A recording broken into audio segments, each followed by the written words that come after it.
Hello everyone, thanks for tuning in to KT Garage.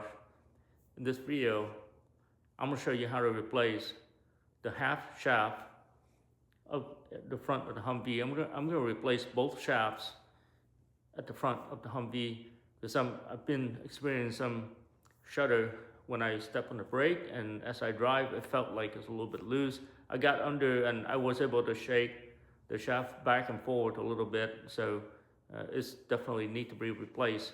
Now what you see back here is actually a Humvee. I just have a different body on it, but it does have Humvee chassis, drivetrain, and suspension. So this procedure will apply to all Humvees and the H1 Hummer, of course.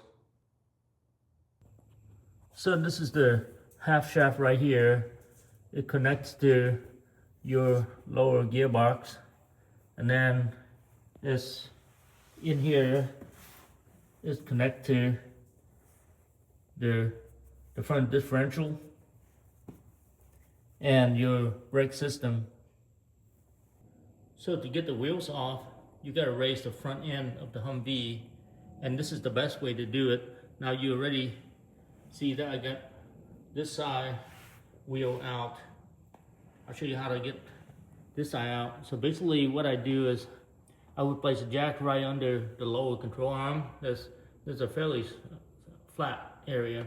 So I'm gonna jack it up just to create some spacing on the wheel, just so it's off the ground, so I get the wheel off. And immediately when I get the wheel off, I'm gonna put the jack stand on here and then lower it down to jack stands. You always need to have on jack stand when you work on these Humvees that are very heavy and dangerous to just leave on jacks like this. So this is just to get the wheels off, and then I'll lower it down. So this is how the jack stand's supposed to look like. Now I can go ahead and get the work done. So what you want to do first is removing this plug right here, which is housing a screw on the inside, or a bolt on the inside. So just back this out. Now you can see here, I have like a huge adapter. I think this is a 3-inch adapter. You're not gonna have it, so it's gonna be easier for you to get this out, but I still can get this out without having to take the adapter out. So in here, you can see there's a bolt in here, and it takes a 15mm to get those out. So I'm gonna go ahead and try to back that out. And again, I can back this out without having to take the spacers out, I hope. Let's see. Yep. So now I can go ahead and get this nut out. There's a split washer in here, so make sure you assemble it back the same way. And this is what really retaining your spline shaft that comes in. So you gotta take this bolt out in order to remove the half shaft. Okay, so what you wanna do next is to remove all this bolt here. It takes a 15mm wrench, and you just use a long screwdriver to stick into the rotor to make it stop turning, and then you just back the bolts out one bolt at a time.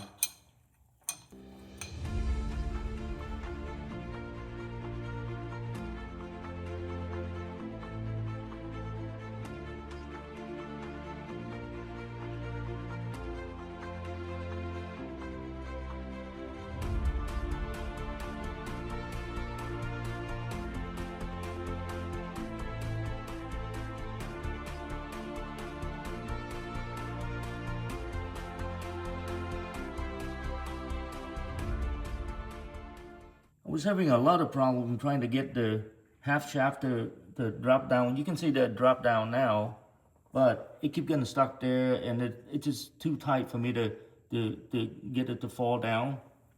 And what happened is, when this entire assembly is all the way down, it's great. Such a steep angle that the CV joint is not allowed the entire assembly to rotate properly to get it down. And I tried with a crowbar and everything, it didn't work. So what I did was I used a jack to bring this up. I think I brought it up about 3 or 4 inches. So it made the half shaft a little bit more level, and then the half shaft just falls right down. So if you have this issue, just do what I do and it should come just right out. I got the half shaft on, bolted on and torque it up. Since I really can't fit a torque wrench in here, I just use the normal wrench and just torque it up. I think I torqued it around 40 foot-pounds or something like that. Yeah, that should be good enough. Now, first thing you need to do is to get your spline lined up, and then just push your spline into the gearbox. And then once you do that, you take this whole assembly, and then from down here, you just push it all the way up, and then you got it lined up with the caliper. Then first the rotor. So first the rotor needs to line up with the bolt hole that are on the inside. So once you line all those up, you bring this up, and then so the half shaft bolt pattern needs to fit inside the rotor, and then it needs to go to the other side and bolt it on to this assembly. So just make sure you get your bolt lined up. It takes a little bit of time, but you got to do from down here. You got to lay on the ground, and then just work your way through and get it all lined up. Took me about 5 minutes to get it lined up, so just take your time. You get it.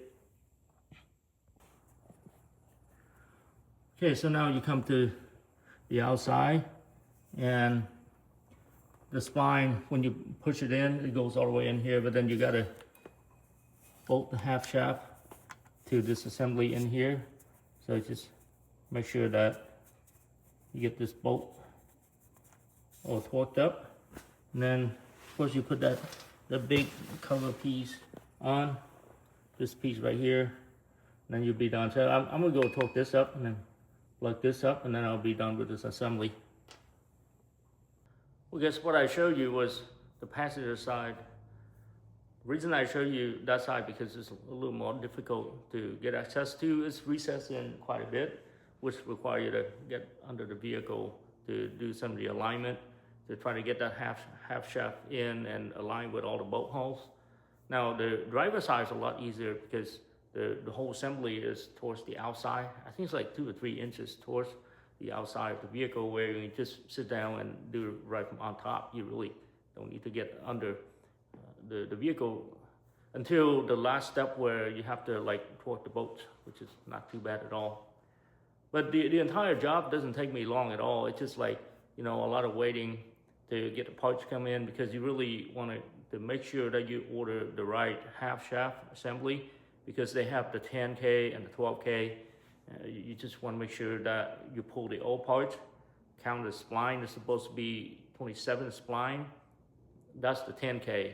Now I believe the 12K has 30 or 32 spline. I'm not sure, but I know in fact it's 27 spline for the 10K, which is what I have.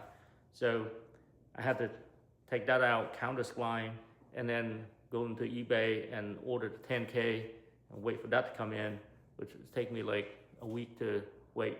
But other than that, the whole job should take around an hour and a half, something like that. It's not too bad at all. Appreciate you guys tuning in to KT Garage. If you like the content, please like and subscribe. Thank you.